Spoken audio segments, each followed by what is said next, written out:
Kanan ko'y iyong pawiin, ayon din sa iyong pag-ibig sa akin.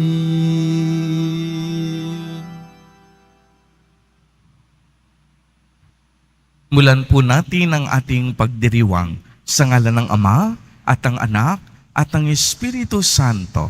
Amen. Ang pagpapala ng ating Panginoong Hesukristo, ang pag-ibig ng Diyos Ama at ang pakikipagkaisa ng Espiritu Santo naway sumainyong lahat. At sumayo rin. Mga kapatid kay Kristo at mga kadiboto, muli tayo ay tinipon ng ating Nuestro Padre Jesus Nazareno bilang kaanib ng angka ng Diyos. Tinipon niya tayong lahat sapagkat mahal niya tayo. Kaya dumulog po tayo sa ating maawaing Panginoon na nagpapatawad ng lubos. Sinugong tagapagpagaling sa mga nagsisisi, Panginoon, kaawaan mo kami. Panginoon, gawaan mo kami. Dumating na tagapag-anyayang mga makasalanan ay magsisi, Kristo, kaawaan mo kami. Kristo, kaawaan mo kami. Nakaluklok ka sa kanan ng Diyos Ama para ipamagitan kami. Panginoon, kaawaan mo kami. Panginoon, kaawaan mo kami. Kaawaan tayo ng makapangyarihang Diyos. Patawarin tayo sa ating mga kasalanan at patnubayan tayo sa buhay na walang hanggan. Amen. Manalangin tayo. Ama naming makapangyarihan, dito pa man sa lupang ibabaw, kami pinagsasalo mo na sa mga nakaalaan sa kalangitan. Pangasiwaan mo ang buhay namin araw-araw upang sa pamumuhay sa iyong piling sa kaliwanagan, kami ay iyong maakay sa pamamagitan ni Hesukristo kasama ng Espiritu Santo magpa sa walang hanggan. Amen. Magsipo muna lahat. Pagbasa mula sa aklat ni Propeta Mikas. Patnubayan mo ang iyong bayan, Panginoon, ang bayan na iyong hinirang. Nag-iisa siya sa gitna ng matabang lupain. Bayaan mo silang manirahan sa magandang pastulan ng Basan at Galaad. Magpakita ka sa amin ng mga kababalaghan, tulad noong ilabas mo sa Ehipto ang iyong bayan. Wala nang ibang Diyos na tulad mo. Pinatatawad mo ang mga kasalanan ng nalabi sa bayan mong hinirang. Hindi ka nagkimkim ng galit. Sa halip ay pinadarama mo sa kanila ang tapat mong pagmamahal. Muli kang mahabag sa amin. Lilimutin mo ang mga pagkakasala namin at ihahagis sa kalaliman ng dagat. Ipapamalas mo ang iyong katapatan sa Israel at ang walang maliw na pag-ibig sa angka ni Abraham, gaya ng iyong ipinangako sa aming mga magulang mula pa ng unang panahon. Ang salita ng Diyos. Salamat sa Diyos. Ang ating mahabaging Diyos ay nagmamagandang loob. Ang ating mahabaging Diyos ay nagmamagandang loob. Panginooy, purihin mo kaluluwa. Ang pangalan niyang banal, purihin mo sa tuwina. Ikaw, aking kaluluwa, ang Diyos ay papurihan, at huwag mong lilimutin yaong kanyang kabutihan. Ang ating mahabaging Diyos ay nagmamagandang loob. Ang lahat kong kasalanay, siya ang nagpapatawad. Ang anumang aking sakit, ginagamot niyang lahat. Sa bingit ng kamatayan, ako ay inililigtas at pinagpapala ako sa pag-ibig niya't habag. Ang ating mahabaging Diyos ay nagmamagandang loob. Banayad nga kung magalit, hindi siya nagtatanim. Yaong taglay niyang galit, hindi niya kinikimkim. Kung siya ay magparusa, di katumbas ng pagsuway.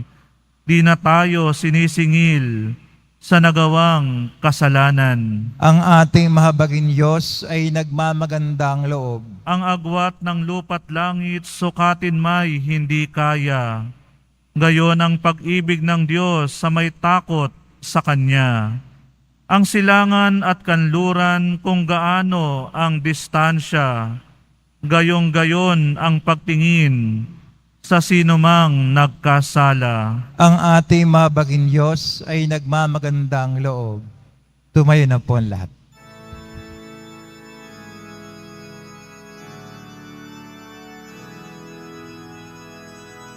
Nagpupuri kami sa'yo, Panginoong Hesu Kristo. Nagpupuri kami sa'yo, Panginoong Hesu Kristo. Babalik ako sa Ama at aamuin ko siya. Sasabihin ko sa Kanya, ako po ay nagkasala sa Diyos at sa iyong pagsinta. Nagpupuri kami sa iyo, Panginoong Hesu Kristo. Sumainyo ang Panginoon. At sumayo rin. Ang mabuting balita ng Panginoon ayon kay San Lucas. Papuri sa iyo, Panginoon. Noong panahong iyon, ang mga publikano at ang mga makasalanan ay nagsisilapit upang makinig kay Jesus. Nagbulong-bulungan ang mga Pariseo at ang mga eskriba. Ang sabi nila, ang taong ito'y nakikisalamuha sa mga makasalanan at nakikisalo sa kanila. Kaya't sinabi sa kanila ni Jesus ang talinhagang ito. Isang tao ang may 2 anak na lalaki. Ang wika ng bunso, Ama, ibigay na po ninyo sa akin ang mamanahing ko. At binahagi sa kanila ng ama ang kanyang ari-arian. Pagkalipas ng ilang araw, ipinagbili ng bunso ang kanyang ari-arian at nagtungo sa malayong lupain, taglay ang buo niyang kayamanan. At doon ay nilustay na lahat sa diwastong pamumuhay. Nang malustay na niya ang kaniyang kayamanan, nagkaroon ng matinding taggutom sa lupaing yaon at nagdalita siya. Kaya't namasukan siya sa isang mamamayan ng lupaing yaon. Siya'y pinapunta nito sa bukid upang mag-alaga ng baboy. Ibig sana niyang punan ang kanyang pagkain kahit na mga bungang kahoy na ipinapakain sa mga baboy, ngunit walang magbigay sa kanya.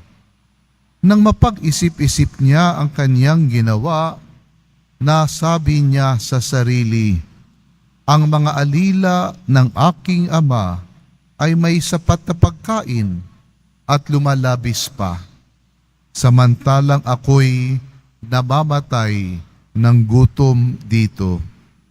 Babalik ako sa kanya at sasabihin ko, Ama, nagkasala po ako sa Diyos at sa inyo. Hindi na po ako karapat-dapat na tawagin ninyong anak, ibilang na lamang ninyo akong isa sa inyong mga alila. At tumindig siya at pumaroon sa kaniyang ama. Malayo pa ay natanawan na siya ng ama at ito'y labis na nahabag sa kaniya. Kaya't patakbo siyang sinalubong, niyakap at hinagkan. Sinabi ng anak, "Ama, nagkasala po ako sa Diyos at sa inyo. Hindi na po ako karapat-dapat na tawagin ninyong anak." Ngunit tinawag ng ama ang kanyang mga alila. "Madali, dalhin ninyo rito ang pinakamahusay na damit at isuot sa kanya. Suotan siya ng singsing at paniyapak. Kunin ang pinatabang guya at patayin. Kumain tayo at magsaya, sapagkat namatay na ang anak kong ito, ngunit muling nabuhay. Nawala, ngunit nasumpungan." At sila ay nagsaya. Nasa bukid noon ang anak na panganay. Umuwi siya, at nang malapit na sa bahay ay narinig niya ang tugtugan at sayawan. Tinawag niya ang isa sa mga alila at tinanong, "Bakit? May ano sa atin?" "Dumating po ang inyong kapatid," tugon ng alila. "Ipinapatay ng inyong ama ang pinatabang guya, sapagkat nagbalik siyang buhay at walang sakit." Nagalit ang panganay at ayaw itong pumasok sa bahay. Kaya't lumabas ang kanyang ama at inamo-amo siya. Ngunit sinabi nito, "Pinaglingkuran ko po kayo sa loob ng maraming taon at kailanman ay hindi ko kayo sinuway. Ngunit ni minsan ay hindi ninyo ako binigyan ng kahit isang bisirong kambing para magkatuwaan kami ng aking mga kaibigan. Subalit nang dumating ang anak niyong lumustay ng inyong kabuhayan sa masasamang babae, ipinagpatay pa ninyo ng pinatabang guya." Sumagot ang ama, "Anak, lagi kitang kapiling. Ang lahat ng aking ari-arian ay sa iyo. Ngunit dapat tayong magsaya at magalak, sapagkat namatay na ang kapatid mo, ngunit muling nabuhay. Nawala, ngunit nasumpungan."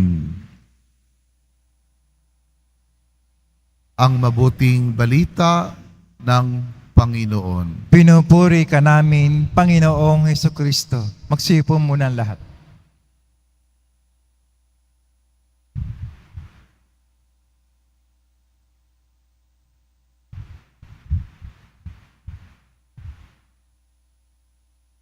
Magandang umaga po sa inyong lahat, mga kapatid kay Kristo.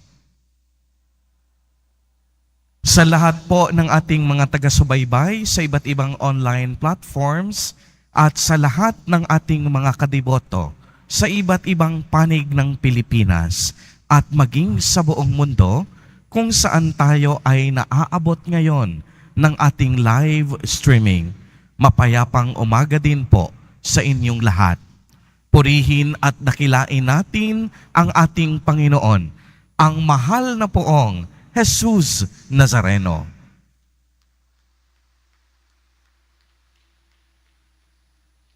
Mga kapatid kay Kristo at mga kadiboto, malugod po namin kayong tinatanggap sa Basilica Minor at Pambansang Dambana ni Jesus Nazareno.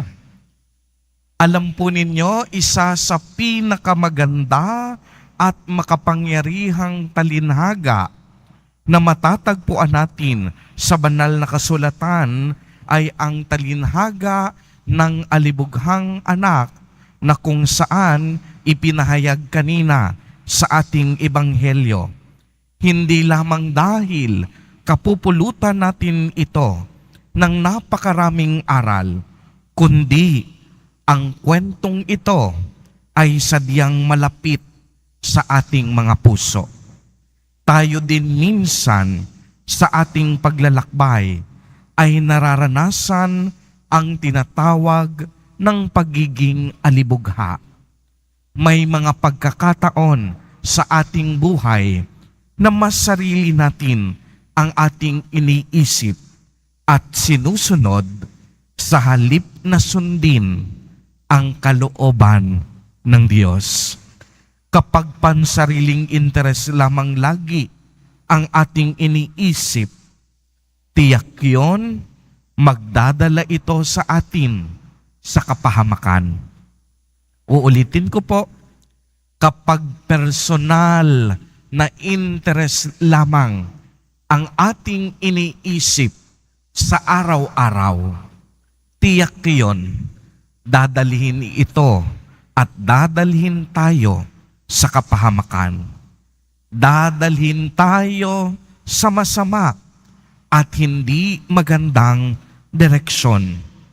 Tulad na lamang ng panganay na lalaki sa talinhaga, kinuha niya agad-agad ang kaniyang yaman, nagpakalayo, nagpakasasa, at pawang sarili lamang ang kaniyang pinaglingkuran.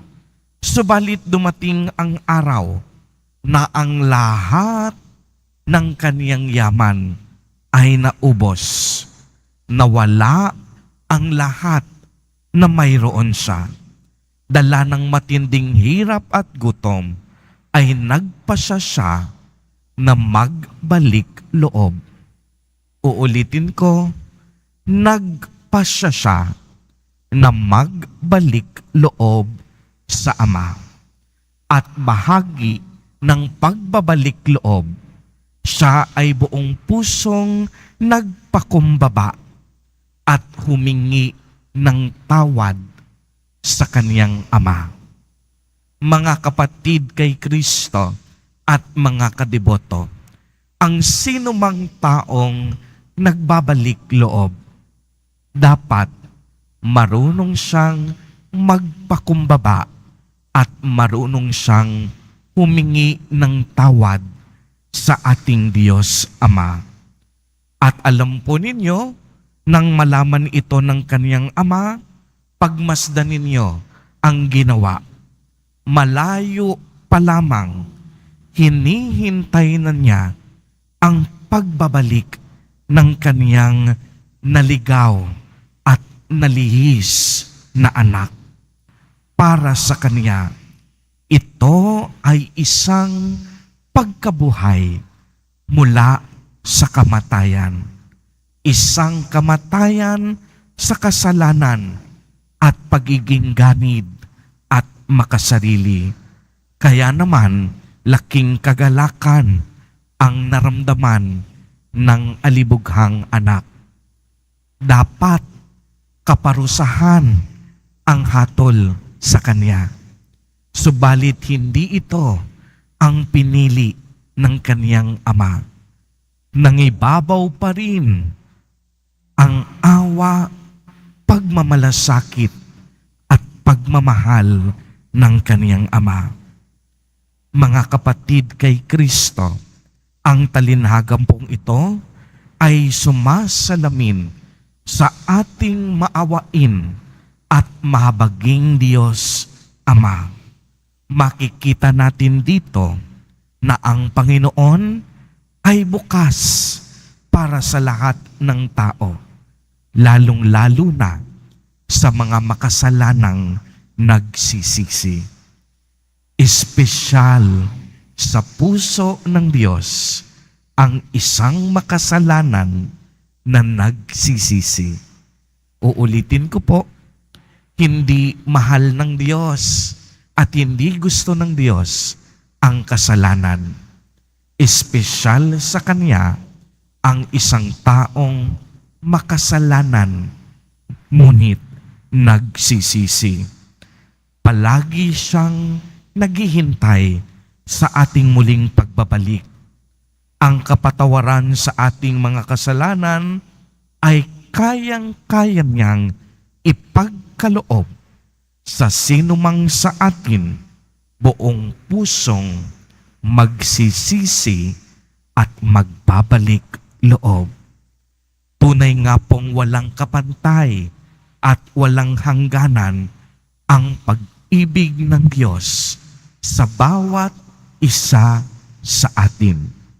Mahal na mahal niya tayo sa kabila ng ating mga kasalanan, pagkukulang at karupukan.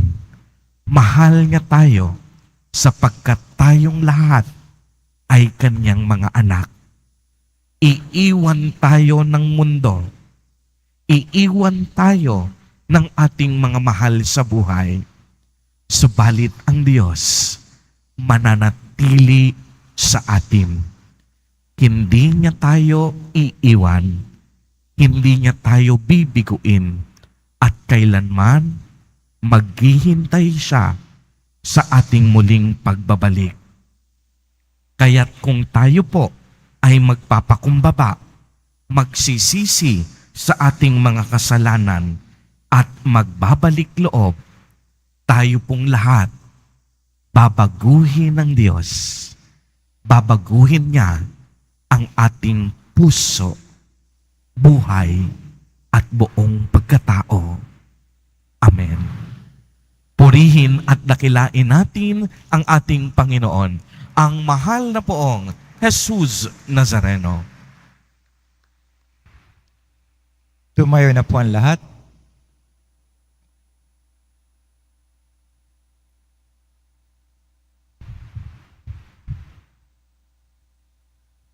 Minamahal kong mga kapatid, ang talinhaga ng waldas na anak ay nagpapahayag sa isang payak, subalit malalim na paraan ng katotohanan ng pagbabagong buhay. Sa bawat panalangin at kahilingan, ang atin pong itutugon, Ama, ibaling mo ang aming mga puso sa iyo. Ama, ibaling mo ang aming mga puso sa iyo. Sa paggabay ng Santo Papa at mga obispo, tuwina ay malugod na tanggapin nawa ng ating kaparian ang mga nagsisisi at naghahangad na makipagkasundo sa Diyos. Manalangin tayo. Ama, ibaling mo ang aming mga puso sa iyo. Tulad ng waldas na anak, naway maging bukas palad tayo sa pagpapatawad sa mga nakasakit o bumigo sa amin. Manalangin tayo. Ama, ibaling mo ang aming mga puso sa iyo. Ang mga kasapi ng pamilya na may alitan sa isa't isa, naway mas piliin ang magpatawad at makipagkasundo. Manalangin tayo. Ama, ibaling mo ang aming mga puso sa iyo. Ang mga makasalanan, naway mapukaw ang loob na magsisi at hingi ng kapatawaran sa kanilang mga kasalanan sa sakramento ng kumpisal. Manalangin tayo. Ama, ibaling mo ang aming mga puso sa iyo. Diyos na makapangyarihan, malugod mo nawang tanggapin ang mga panalangin ng mga makasalanang matapat na nagbabalik loob sa iyong pag-ibig at habag na hindi nagmamaliw. Hinihiling namin ito sa pamamagitan ni Kristo na aming Panginoon. Amen. Magsipo muna ang lahat.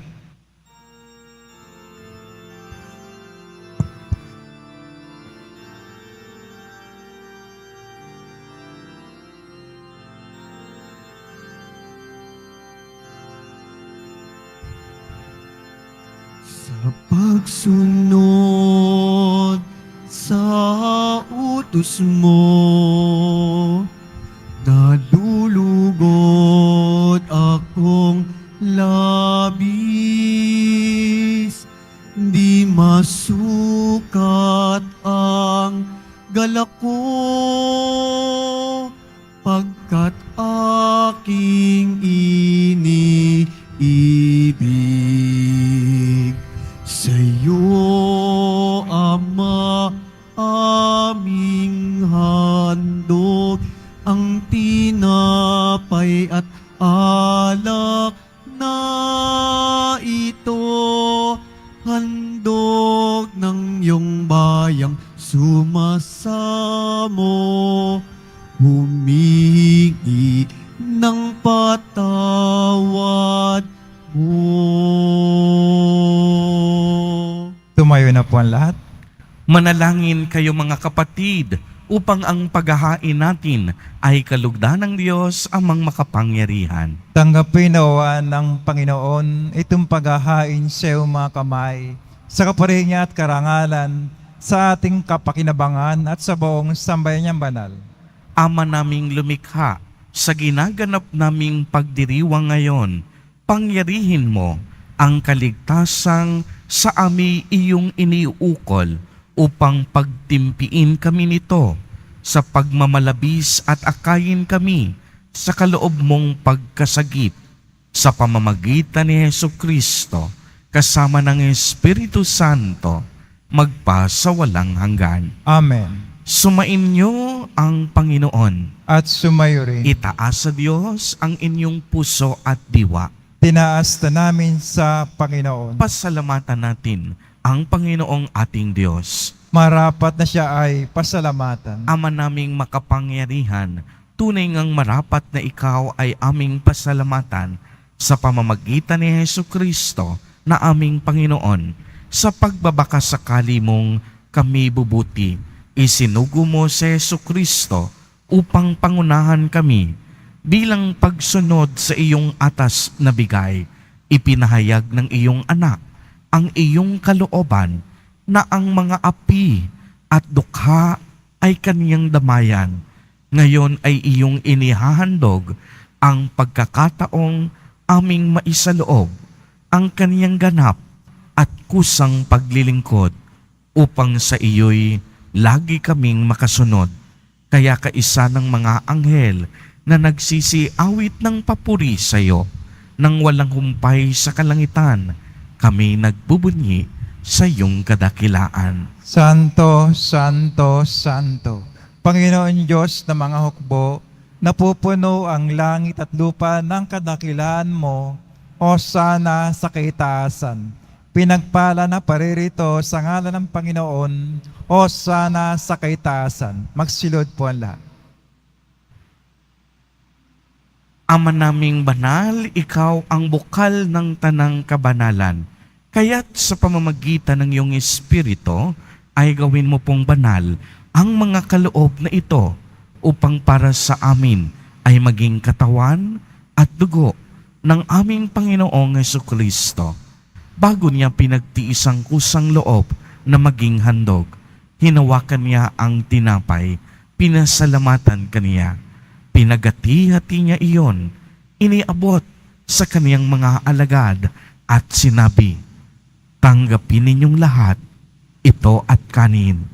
Ito ang aking katawan na ihahandog para sa inyo."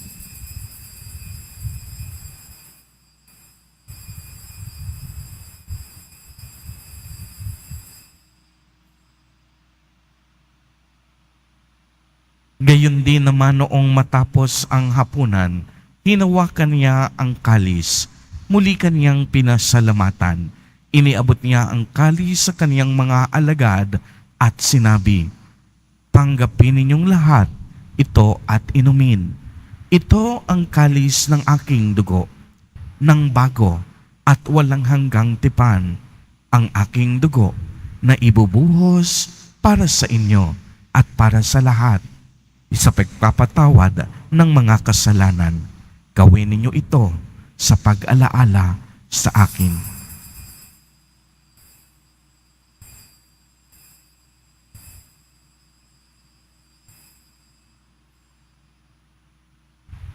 Tumayo na po ang lahat. Ipagbunyi natin ang misteryo ng pananampalataya. Si Kristo'y namatay, si Kristo'y nabuhay, si Kristo'y babalik sa wakas ng panahon.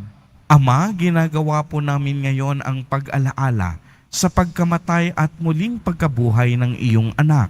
Kaya't iniaalay namin sa iyo ang tinapay na nagbibigay buhay at ang kalis na nagkakaloob ng kaligtasan. Kami po'y nagpapasalamat dahil kami iyong minarapat na tumayo sa harap mo para maglingkod sa iyo. Isinasamo namin na kaming magsasalo-salo sa katawan at dugo ni Kristo ay mabuklod sa pagkakaisa sa pamamagitan ng Espiritu Santo. Ama, lingapin mo ang iyong simbahang laganap sa buong daigdig. Puspusin mo kami sa pag-ibig. Kaysa ni Francisco na aming Papa at ni Jose na aming Obispo at ng Tanang Kaparian. Alalahanin mo rin ang mga kapatid naming nahimlay nang may pag-asang sila'y muling mabubuhay. Gayon din ang lahat ng mga pumanaw. Kaawaan mo sila at patuloyin sa iyong kaliwanagan. Kaawaan mo't pagindapating kaming lahat na makasalo sa iyong buhay na walang wakas. Kaysa ng mahal na Birheng Maria na ina ng Diyos, ni San Jose ang kaniyang kabiyak ng puso, kaysa ng mga apostol at ng lahat ng mga banal na namuhay dito sa daigdig ng kalugod-lugod sa iyo, may pagdiwang nawa namin ng pagpupuri sa ikararangal mo sa pamagitan ng iyong anak na aming Panginoong Hesukristo.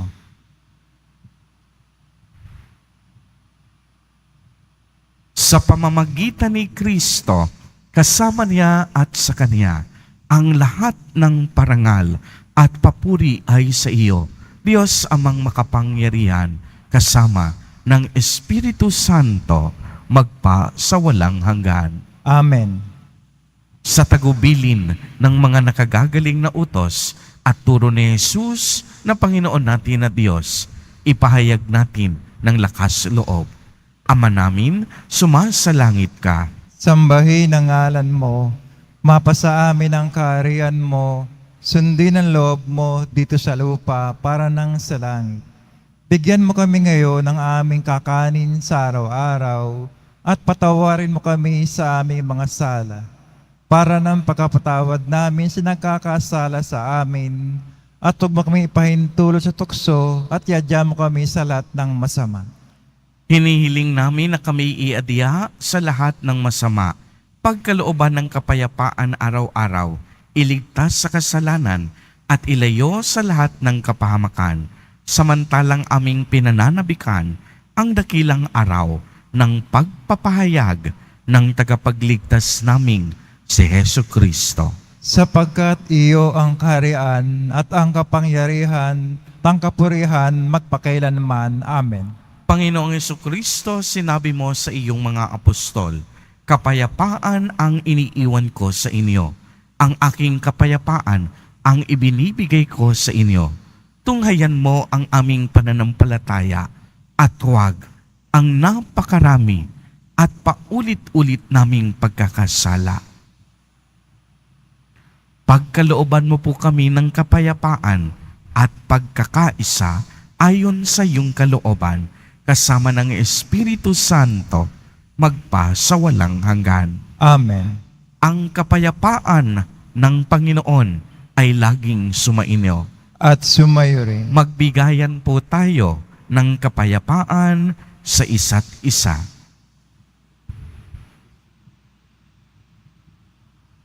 Kordero ng Diyos na nag-aalis ng mga kasalanan ng sanlibutan, maawa ka sa amin. Kordero ng Diyos na nag-aalis ng mga kasalanan ng sanlibutan, maawa ka sa amin. Kordero ng Diyos na nag-aalis ng mga kasalanan ng sanlibutan, ipagkaloob mo sa amin ang kapayapaan. Magsilod po ang lahat.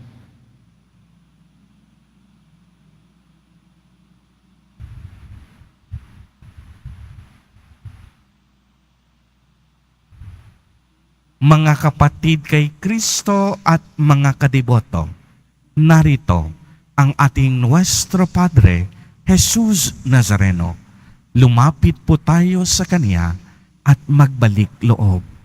Siya ang kordero ng Diyos. Siya ang nag-aalis ng ng mga kasalanan ng sanlibutan. Mapapalad po tayo na inaanyayahan sa kaniyang piging. Panginoon, hindi ako karapat-dapat na magpatuloy sa iyo, ngunit sa isang salita mo lamang ay gagaling na ako. Ipagsanggalang nawa ako ng katawan at dugo ni Kristo para sa buhay na walang hanggan. Amen.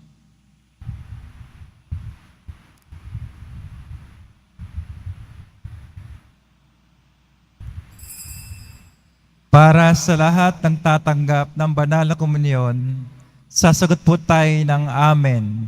Pagkasabi ng pare o lay minister ng katawan ni Kristo at isubo agad sa bibig bago umalis sa harapan ng pare o lay minister. Sumunod po tayo. Maraming salamat po.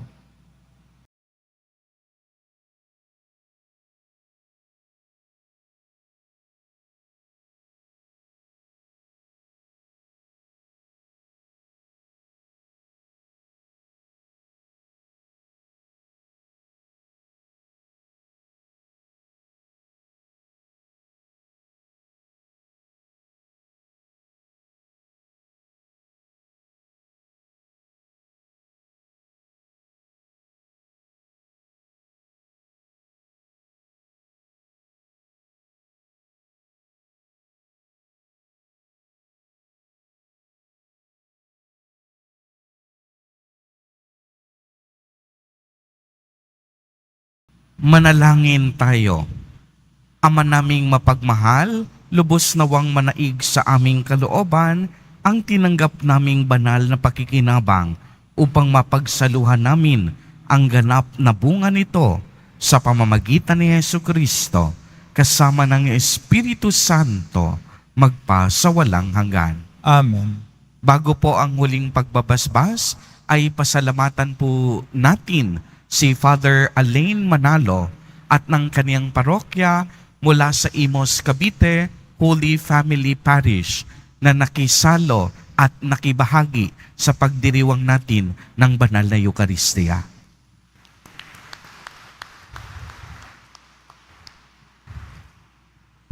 Sumainyo ang Panginoon. At sumayo rin. Pagbabasbas.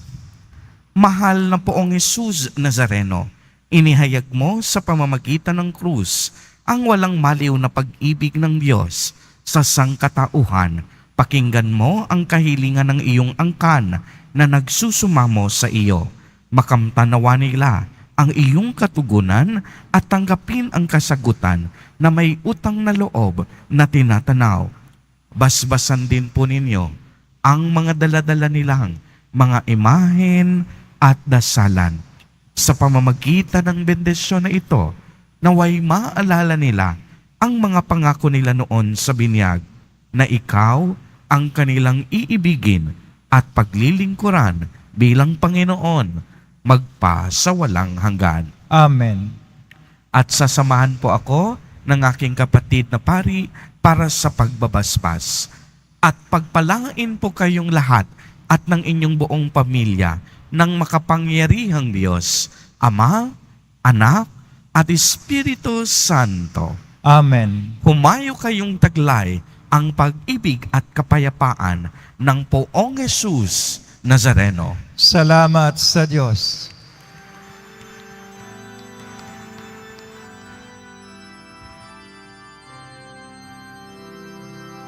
Nuestro Padre Jesús Nazareno, sinasamba ka namin, pinipinto ka namin, aral mo ang aming buhay at kaligtasan. Nuestro Padre Jesús Nazareno, iligtas mo kami sa kasalanan. Ang krus mong kinamatayan ay sagisag ng aming kaligtasan. Nuestro Padre Jesús Nazareno, dinarangal ka namin. Nuestro Padre Jesus Nazareno, nilulwalhati ka namin. Nuestro Padre Jesus Nazareno, dinarangal ka namin. Nuestro Padre Jesus Nazareno, nilulwalhati ka namin.